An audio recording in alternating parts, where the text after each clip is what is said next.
It's Saturday, December 16th. It's been a while, and I've got a new subscriber. But anyway, investment hat, Christmas hat, investment hat, Christmas hat. When I didn't want to do my hair, and I still was like, oh, I'm not gonna do my hair.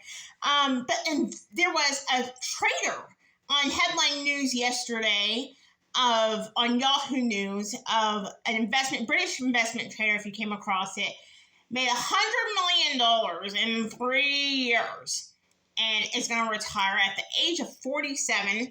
His name is Ed Emerson, and a British trader of Goldman Sachs. And it's like, oh, $100 in 3 days, $100 in 3 hours. Now, just think that mindset to take the chance to early retire somewhere else, just in different increments. Of course, he worked his way up throughout the years. And this guy, another side note, he was known for his practical jokes outside of work. That doesn't really sound very nice, necessarily, depending on how your practical jokes are. Not really. I don't find practical jokes very funny. But anyway, because they can cause a lot of emotional turmoil and what have you. But anyhow, this is really, really awesome, and congratulations to him, of course. But what you do with your career and working your way up to doing that, and you surpassing him, I guess he had a lot of ambition and stuff like that, and what you want to do with your early retirement prospects and early retirement dreams. I came across a video title, and I was like, oh, I'm not interested in that, because it's completely different, and she has all of these F.i.r.e. videos. That's how I went to her. I came across her searching for financial independence, retire early, and her name is Erin Talks Money. I found her on here on YouTube, and she has a headline video, something about you probably won't retire early now that just came out or something, and it's like, no, don't have the negative talk. And I think that's some stuff that's going on right now, and with some videos and stuff like that. Part of it is not just the mindset of course, thinking straight and thinking positive, but taking the action. Of course, Dave Ramsey says action is 80% behavior, 20% head knowledge. So you have to take the behavior that your head knowledge is telling you to do. You can't do outside of that. And also, I think another part that is really important, and I don't think that's focused on by Dave Ramsey enough, is you have to be aware of what is in your bandwidth, of what is going on in your scope of your reality of your financial situation. So you have to be aware of your spending. So if you're like, oh, I mean, in the past, for me, in my 20s, and I'm really much older now, but it was one of those things where I was thinking to myself, oh, I make $1,500 or $500 a day, $500 a week, $1,000 a month, whatever, $50 a paycheck, whatever, something like that. And I wasn't taking into account the taxes. So I was like, oh, this is my budget. Well, that doesn't make any sense. And then you're also not taking into account the interest on your credit card at the time. And so you're thinking, oh, so you're not taking account in taxes, not taking into account the interest on your credit card, and you're going negative. And it's not, and the way the mind works, you're in the positive the whole time.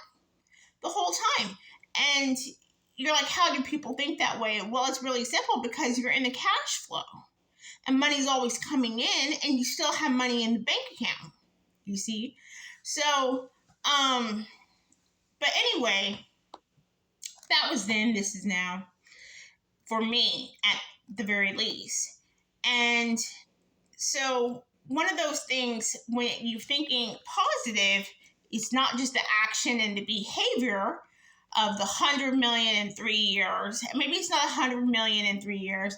Maybe it's not 100,000 in 3 years. Maybe it is $100,000 in 3 years. And you do geoarbitrage, which is retire to a different state, province, or country, and or just get the land together and get into not want to say a tiny home, but maybe build your own home. Learn how to build your own home. I came across that by one of the old malls, a building class, and I was like, "Ooh, I want to take that. I want to take a building class because I want to learn how to build. Because that would say construction costs is I think a lot of the part is the labor, not the actual parts of the stuff, right? When you go to fix your car, it's like $15 for the part, $80 for the labor. That was the first time I fixed the very first piece on my car. My very first vehicle that I had, it was like $11 for the part, $79 for the labor, and it took them like 15 minutes to do.